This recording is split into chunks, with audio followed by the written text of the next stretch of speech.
Donc, on est ici en question-réponse sur Pessah que les gens de la communauté ont posé. Donc, je vais commencer à aller par les premières questions suivant l'ordre.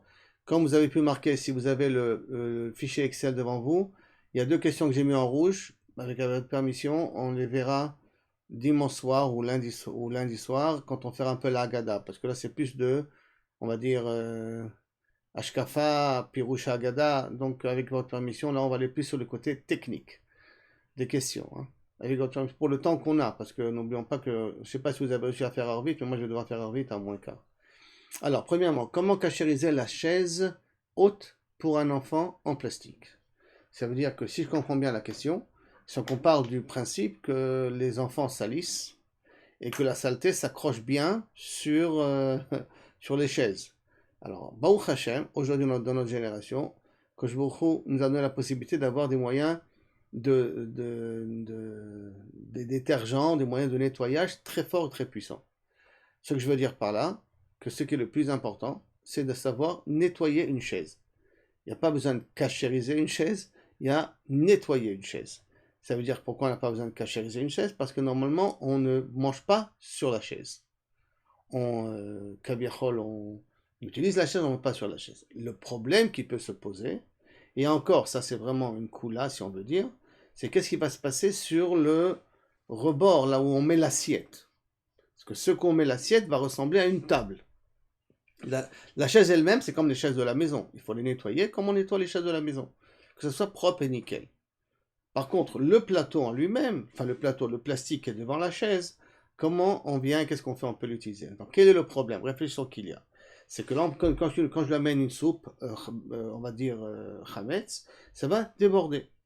Maintenant, si ça déborde, ça veut dire que la soupe, elle est déjà clichénie, et même moins que clichénie, parce que j'espère bien qu'on ne donne pas à manger à nos enfants quand on est à une température de clichénie, donc c'est déjà beaucoup moins chaud que clichénie, et même dans l'éventualité que c'est clichénie, alors carboldo, carpolto, ça veut dire que verser dessus de l'eau chaude est suffisant pour cachériser le plateau. Le reste de la chaise, bien entendu, il suffit que de le nettoyer. Et on a entièrement résolu le problème.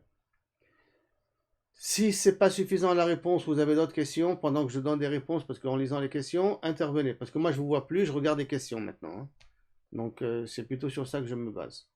Le baby-cook est-il cachérisable? Alors, ce qui m'intéresserait à comprendre dans le baby-cook, c'est que est-ce que c'est comme une marmite qu'on fait une soupe? Si ça marche comme une marmite qu'on fait une soupe, donc ça veut dire que et qu'en plus on n'a jamais utilisé de la farine à l'intérieur, donc tout le problème qu'on peut avoir, c'est que peut-être on a utilisé des ingrédients qui ont été en contact avec le chametz. Un couteau qui n'était pas entièrement propre. Oui, mais Avec le permission, regardez la vidéo. Je vous montre directement que ça vous voyez. tu me demandes à moi? La vidéo est Ouais. enregistrée. La vidéo est enregistrée. Non, ce que je veux dire, c'est que regardez la vidéo. Je vous montre directement comment c'est fait. Regardez le. Ah, je peux le faire en grand pour voir? Est-ce que je peux te voir en grand? Non, est-ce que je peux voir le truc en grand, ça? Ça m'a l'air. Ah, c'est ça le baby cook? C'est tout ça, c'est ce Ouais. plastique-là? Et qu'est-ce qui. Ça, c'est un récipient plastique. Et qu'est- Dedans, il y a un hacheur comme ça pour hacher, quoi. D'accord, En d'accord, métal. d'accord, Avec la version plastique, quoi, pour hacher. d'accord. Et dedans, pareil, c'est une sorte de panier en plastique pour mettre dedans Les trucs. Ouais. D'accord. Et donc, ça fait que malaxer le truc. Il y a le panier pour faire bouillir, quoi, les Uh-huh. aliments. Après, on transvase dedans.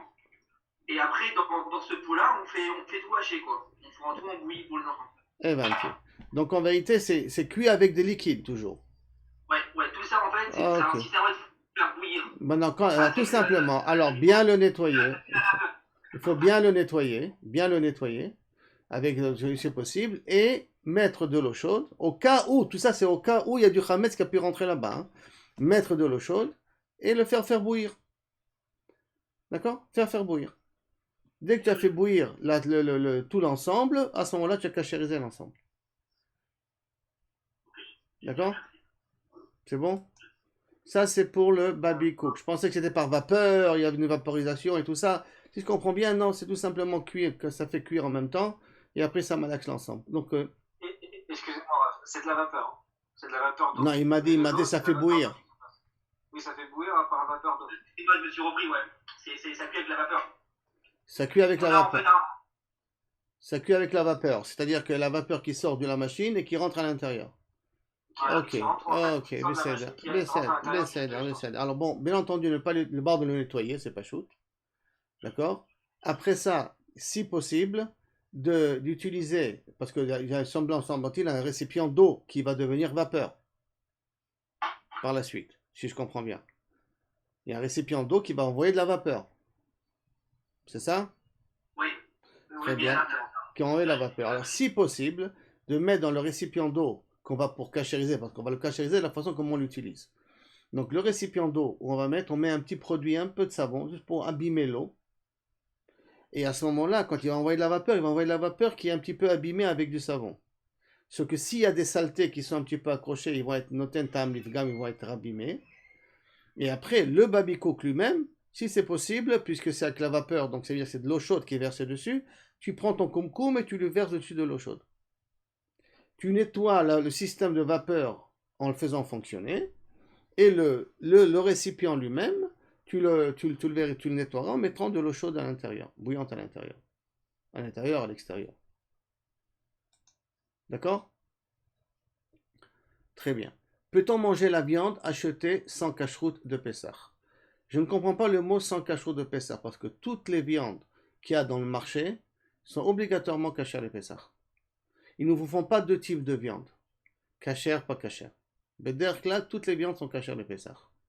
Maintenant, est-ce que ça voudrait dire que c'est de la viande qu'on a déjà ouvert avant Pessah? Alors, si c'est de la viande qu'on a uniquement ouvert avant Pessah, qu'on a pu même couper avec un couteau, que peut-être il n'était pas très propre comme couteau, il suffit de rincer cette viande-là. On la rince, et en ce moment-là, on peut l'utiliser pendant Pessah. Je ne connais pas de viande qui n'est pas cachère le Pessah quand il sort du magasin. Vous allez me dire, c'est peut-être de la viande fraîche, alors. Si vous me parlez de la viande fraîche, alors tout simplement, il faut bien nettoyer la viande, au cas où, et encore, parce qu'ils sont censés avoir un système hygiénique de rien rajouter de plus, et je ne parle pas de la viande me'oubad, hein. Je ne parle pas de la viande qui a été traitée, je parle de la viande crue. Crue, de la viande mama 100% de crue. Hein. Parce que dans le congelé, on peut nous vendre des fois de la viande me'oubad, transformée, et là, on ne sait pas, on met du phosphate, on met des trucs pour la... Et ça, il faut vérifier parce que quel type de phosphate, quel type d'élément de plus on rajoute là-bas. Mais si ce n'est pas le cas, c'est tout simplement de la viande fraîche, même s'ils ont coupé avec un couteau qui n'était pas caché le Pessah, il suffit de rincer la viande et on peut l'utiliser pendant Pessah. Il n'y avait pas de la viande congelée. Normalement, toute viande congelée qui n'est pas...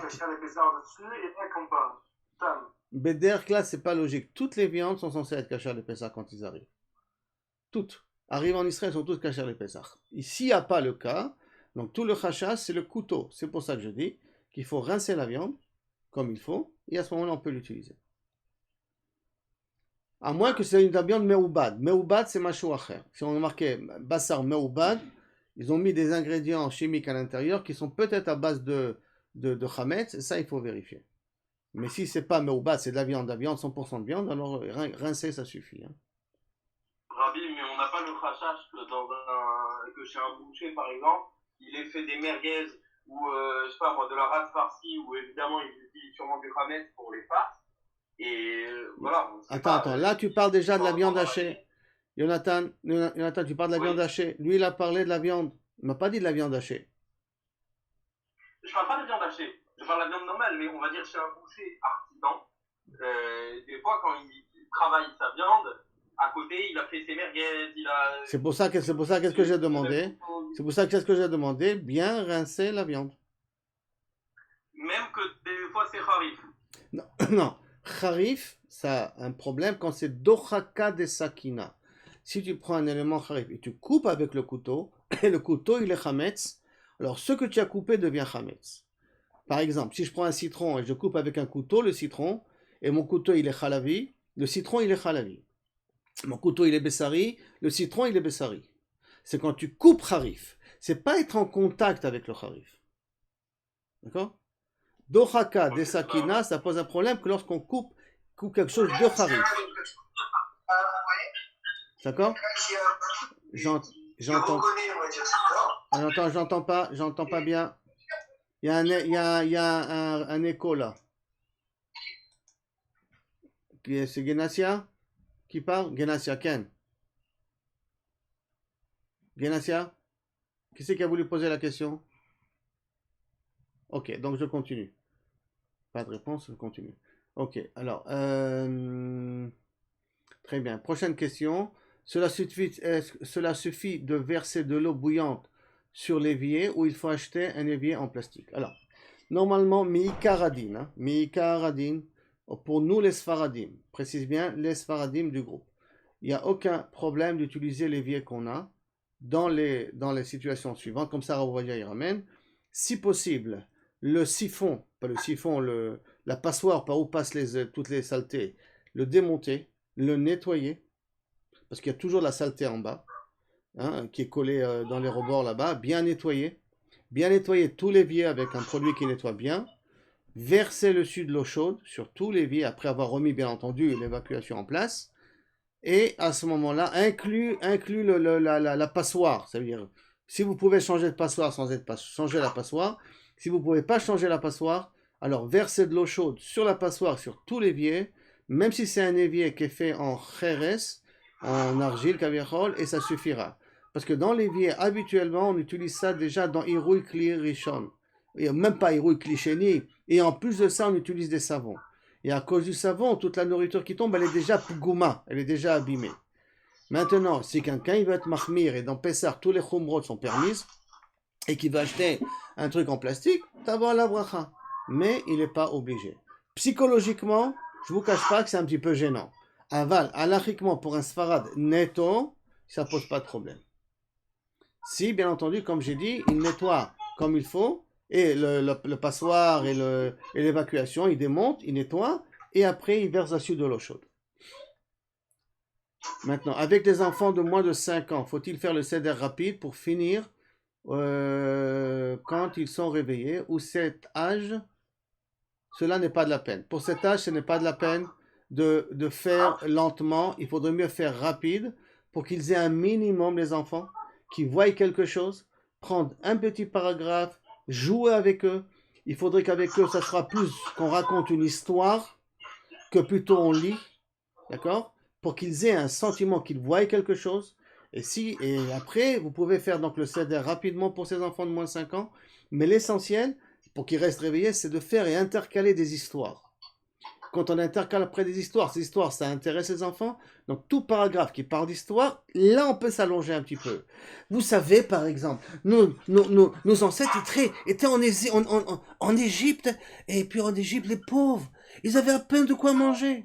Tu te rappelles, toi, quand tu avais faim, comment tu avais mal au ventre? Jouez la scène, jouez le jeu. Ça sera beaucoup plus important pour que les enfants ils entendent et puis qu'ils se restent réveillés, que de lire tout ce qu'il y a à l'intérieur. Lecture, on peut toujours rattraper après. Mais au moins. Pardon? Pour les enfants de moins de 5 ans, et moins de 5 ans, des petites histoires.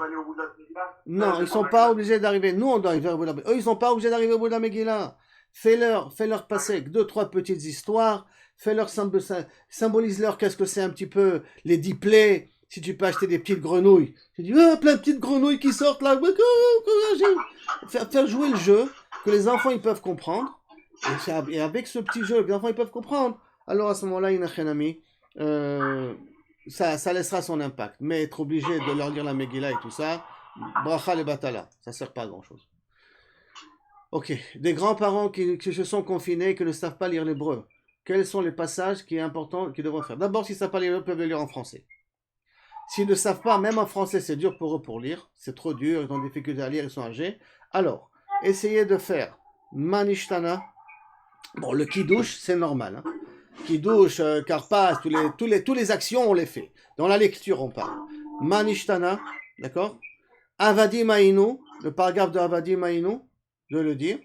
Après, arriver, sauter tout, la Haggadah, et arriver à Rabban Gamliel, Omer Kol, Shomer Shlosha Devarim, Pesach Loatzei Dechovato, Pesach, Matzah ou Maror. Donc arriver à Rabban Gamliel, et de dire Pesach, Matzah ou Maror. Pesach al Shema, Matzah al Shema, Maror al Shema. Le Hallel, donc le début du Hallel avec la bracha, la Matzah et tout le balagan, Birkat Hamazon et la fin du Hallel avec Nishmat Kol Chai, si c'est possible. Mais tout le milieu, ils peuvent le sauter. Ou qu'ils le font en français. C'est aussi valable. Peut-on cachériser un ustensile fait de deux matériaux, métal et plastique, ou couteau, pied, mixeur? On peut cachériser un élément qui est composé de deux éléments. Premièrement, d'abord, il faut vérifier est-ce qu'on peut les démonter. Si on peut les démonter, obligatoire de les démonter. En les démontant, vous allez voir, il y a plein de saletés derrière les rivets, derrière tout ça. Si ce sont des choses qui sont collées et qu'on ne peut pas les démonter, alors bien entendu, très très bien nettoyer les fentes, nettoyer tous les endroits où il peut s'incruster de la saleté. En l'occurrence, des fourchettes. Entre les dents des fourchettes, il faut nettoyer. Les dents du couteau, il faut nettoyer. Des fois, il y a des ornements dans le couteau. Il faut nettoyer entre les dessins du couteau parce que la fois, il y a la saleté qui s'accroche là-bas. D'accord? Donc, il faut ça bien nettoyer et on peut cachériser le plastique et le fer en même temps. Si c'est maintenant un mixeur, c'est possible de démonter le bas du mixeur avec la lame qui coupe. On démonte et à ce moment-là, on cachérise la totalité. C'est pas parce que ces deux éléments, c'est impossible. Le seul problème là-bas, c'est le nettoyage. Il faut bien pouvoir nettoyer et avec du savon, comme ça, s'il y a quelque chose qui reste, il devient pagoum, il devient immangeable. Après ça, manger de la viande grillée au four. Le soir du seder, s'abstenir. Comment manger alors l'agneau? Vous êtes obligé, faites-le cuire. Dans le msaké, mettez-le. Mettez-le dans le msaké, faites un autre plat à bas de l'agneau, mais pas grillé le soir du seder, si possible. Alors, la boucha doit-elle avoir une cacheroute à Pessah? Dans les problèmes d'agroalimentaire, normalement, je dirais non, pas besoin d'avoir de cacheroute particulière. Tout simplement, dans les problèmes agroalimentaires d'aujourd'hui, dans la même industrie qu'on fait du whisky, on peut qu'on met en bouteille en whisky, on peut mettre en bouteille de la boucha. Par conséquent, il faut être plus ou moins sûr qu'au préalable, ils ont nettoyé le système avant. La boucha elle-même, je suppose qu'elle est faite à base de figues, et minastam, les figues ne sont pas à base de farine. Il n'y a pas de la farine.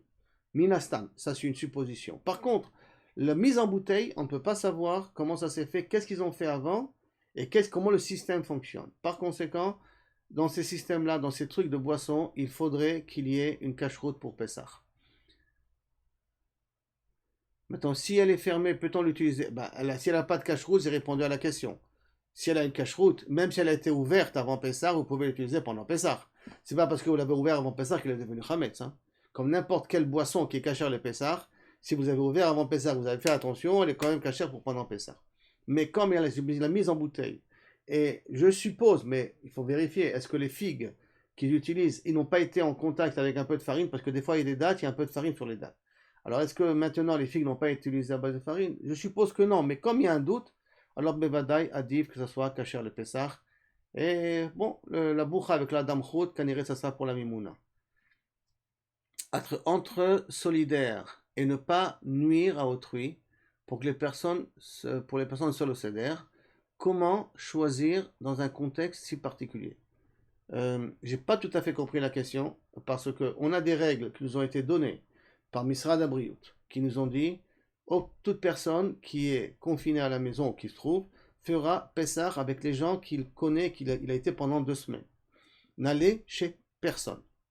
Alors, si le Misrad Abriout nous a demandé d'aller chez personne, et les Rabbanan ont co-signé derrière, et que je sais que ça fait très mal, et pas du tout évident, et pas facile pour les personnes qui sont seules, il n'y a pas d'autre solution que d'écouter ce que le Misrad Abriout nous dit. On n'atteint pas autrui, on protège autrui. Que ça soit bien clair, on protège autrui. On ne nuit pas autrui, c'est les protéger, parce qu'on ne peut pas savoir comment la coronale va intervenir. Bon, je saute les 2 questions rouges. Comment accomplir la mitzvah Veigata levincha? Il est évident que la lecture du Maguid n'intéresse pas les enfants. Elle ne ressemble pas vraiment à la narration de... Comment la suite? Vous voyez la suite là? La suite. La narration... Donc je suppose que la narration exacte. Ok. La narration de la sortie d'Égypte. Donc quoi faire? Comment raconter un enfant? J'ai répondu aux enfants de 5 ans. Essayez de faire ça plus vivant. quand il y a une histoire, tout ce qui est lecture un peu lourd, alors vous les bâclez, vous les faites rapidement, et dès qu'il y a une petite histoire qu'on peut essayer de rentrer, vous vous attardez sur l'histoire. Pas tridushim, pas tridushim, hein. Pas tridushim. Quand il y a des enfants, pas tridushim. Si c'est un enfant de 3 ans, de 2 ans, il comprend rien, laisse tomber. Ou un an, il comprend rien. Rien que tu le fais, les gâteaux, les bonbons et tout le balagan. Mais si c'est un enfant qui peut un petit peu comprendre, mais la lecture, elle est lourde, tout ce qui est technique ou c'est qu'un tu sautes rapidement, ce que tu peux lui donner à lire, Manish, Tanahala, tu peux le faire, folklore, tu fais faire folklore pour lui, et tout ce que tu peux t'attarder sur une histoire, tu t'attardes, tu la développes. Dans Arvi de la fête, il y a un Hallel. Faut-il le faire avec bénédiction ou sans? De toute manière, la bénédiction est liée. Dans la Haggadah, il n'y a pas de bénédiction. Dans le Arvit, il y a la bénédiction. Et même, retenez, les femmes doivent faire le Hallel. Ça veut dire que vous ne pouvez pas commencer la Haggadah tant que les femmes n'ont pas fait le Hallel avec la bénédiction. Donc même les femmes font le Hallel. Hein. N'oubliez pas ça. Souvent, on arrivait de la synagogue, ils n'ont pas fait le Hallel. On vient pour faire le Kiddush, ils n'ont pas fait le Hallel. Donc on devait attendre que les femmes terminent le Hallel pour commencer le Kiddush. Donc même les femmes sont obligées de faire le Hallel. Quel est l'avis du Rav sur les matzot Yehuda regilot et farine de matzah non shmura? On part du principe que tout ercher est un bon ercher. C'est ça, ok? Je ne rentre pas dans la bienfaisance et tout ça parce que c'est Chutz Laaretz, mais en Israël, tout ercher est un bon ercher. Et par conséquent, même les matzot Yehuda, il y a une grande tchouba de Rav Ovadia là-dessus, même les matzot Yehuda non badat et non meadrin sont cachers les Pessah. Maintenant, on veut être mehader, on veut faire plus, zechutchem. Mais cacher les Pessah, c'est cacher les Pessah. D'accord? C'est pas le problème, comme en France, qu'est-ce qui se passe? C'est que c'est vraiment la rabbanout, pas la rabbanout, lo yoder. Ici, normalement, les choses sont bien faites. Normalement. Hein.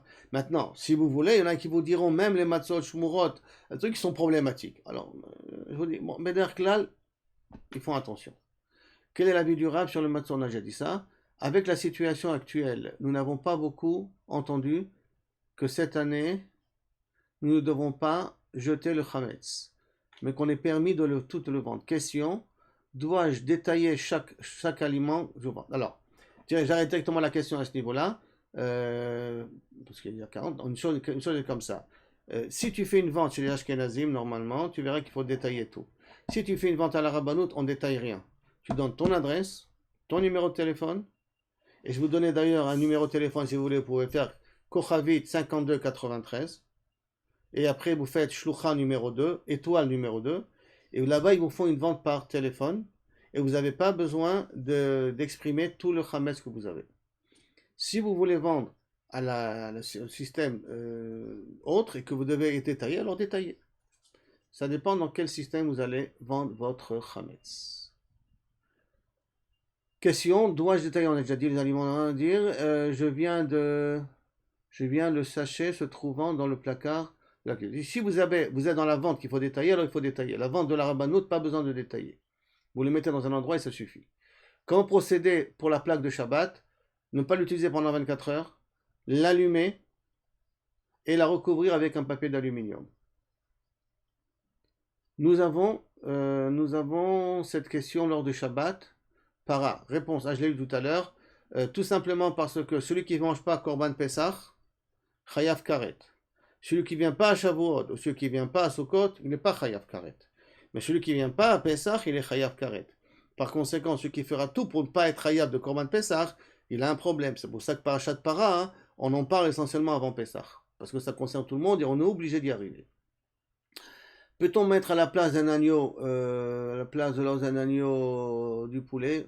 S'il n'y a vraiment pas, on n'arrive pas à trouver un pied d'agneau, alors vous pouvez mettre un truc de poulet, zecher, adavar. Ce que moi j'ai fait, j'ai 2 agneaux, je peux en prêter un d'ailleurs. Tout simplement, les agneaux de l'année dernière, je les garde au congèle. Je les congèle et il me reste pour tous les pessards que je vais faire. Comme ça, j'ai pas besoin de chaque fois de courir pour chercher l'épaule d'agneau. Je la garde et avec lui je fais tous les Pessah. D'accord? Que faire du loulav et de l'étrog? Amphi, mazé amphi. Amphi, je comprends pas, mais en tout cas, le loulav, biou chametz, c'est bien de le brûler avec. C'est réservé à ça d'ailleurs. Vous l'avez gardé jusqu'à maintenant pour le brûler. Maintenant, si vous voulez le garder chez vous quand même contre les voleurs, vous pouvez le mettre au-dessus de la porte de la maison. Semblerait-il, il y a une sgoula contre les voleurs. Ou sinon, alors vous pouvez le brûler avec le biochametz. Et le etrog, j'ai pas compris, l'etrog, si c'est en on tente de le manger. Vous faites une confiture. Je pense que la question, c'est vu que cette année on va pas brûler. Apparemment, on fait pas biochametz, on va mettre dans les Pourquoi? toilettes. C'est la question qui va suivre après. Qu'est-ce qui vous empêche à faire biochametz aujourd'hui? C'est ce que les rabbiniques et ce que, ouais, c'est ce qu'on. Pour éviter les assemblées, mais quelqu'un qui a une petite cour à côté de celui, il peut pas faire biochametz. Celui qui a une petite cour à côté de chez lui, il peut très bien faire biochametz. Et de toute manière, comment on fait biochametz quand on est Shabbat? Quand c'est Motzei Shabbat, c'est Pessah. Le biochametz habituellement dans les toilettes. Ou mettre de la javel dessus. Donc le biochametz, pour celui qui ne pourra pas sortir de chez lui, il mettra de la javel dessus, ça s'appellera biochametz. Ou il émiettera, il le jettera au vent, quoi. Ou s'il y a un petit jardin, tu le brûles près de chez toi, où il y a le problème. Rien que pas de gros regroupement, c'est tout. Faire attention de ne pas se regrouper. Peut-on se rendre qui d'un Siyum Maseret en ligne? Réponse non. Parce que pour être yossé du Siyum Maseret, il faut manger de la Souda avec la personne qui a fait le Siyum Maseret. Or, comme on ne peut pas se retrouver, donc on ne peut pas s'en sortir. Alors, est-ce que ça voudrait dire qu'on va être obligé de jeûner aujourd'hui? Non. On peut racheter le jeûne avec une Seuda. Seuda, 10 shekels. On met 10 shekels à tzedaka et on dit ces 10 shekels, c'est à la place du jeûne. Je rachète mon jeûne avec ces 10 shekels-là, et à ce moment-là, je n'aurai pas besoin de jeûner. Mais pour être Mekayem, le din de Siyum, ça va nous acquitter, il faut être présent avec la personne pour pouvoir manger de sa Seuda à lui. Enfin, la Seuda qui est là-bas, d'accord? Pour traitement, Est-ce que c'est obligé de faire est-ce que c'est obligé de faire un Siyum Maseret ou un Siyum Mishnah par exemple? La seule Siyum Mishnah, tu peux faire Siyum Mishnah d'un Seder Moed, Seder Nizikin. C'est énorme, tu ne vas pas y arriver. Bediavad de Bediavad Pirkei Avot, qui est considéré comme un Seder Bifnei Atzmo parce que c'est comme une Gemara en soi. Ou si quelqu'un il veut se prendre au Rayot et tracer au Rayot, il a 14 pages là-bas qui tracent au Rayot. C'est la Gemara Seret la plus petite, ou Pirkei Avot. Tout Pirkei Avot. Mais stam, un perek, une Shabbat, de trucs, c'est pas suffisant. Pour traitement à long terme de l'asthme chez l'enfant à moins de 3 ans qui n'est pas sur la liste des médicaments, je peux continuer pendant Pessah. C'est l'asthme et aussi le fer. L'asthme, le fer, il y a des remplaçants. Je crois qu'il y a des remplaçants de fer qui sont cachés à les Pessah. Il suffit de voir dans la liste ou téléphoner, il y a un numéro de téléphone de Clalit, là-bas il dit ça à la radio tout le temps, ils pourront vous dire, pour le faire il y a des remplaçants. Et pour une femme enceinte, elle en a besoin, donc il y a des remplaçants pour ça. Pour un enfant, il faut savoir aussi, s'il y a des remplaçants, tant mieux. S'il n'y a pas de remplaçants, on utilise le même traitement parce que c'est pikuach nefesh pour l'asthme pour un enfant. Surtout dans la situation d'aujourd'hui à cause du coronavirus. C'est terminé les questions. Ok. Donc, je vais m'arrêter là pour Arvit. Il y a Arvit, ouais. Ouais, je m'arrête là tout de suite. J'ai mis le lien. Ok, j'arrête tout de suite pour Arvit et on reprend après Arvit, hein, pour le truc.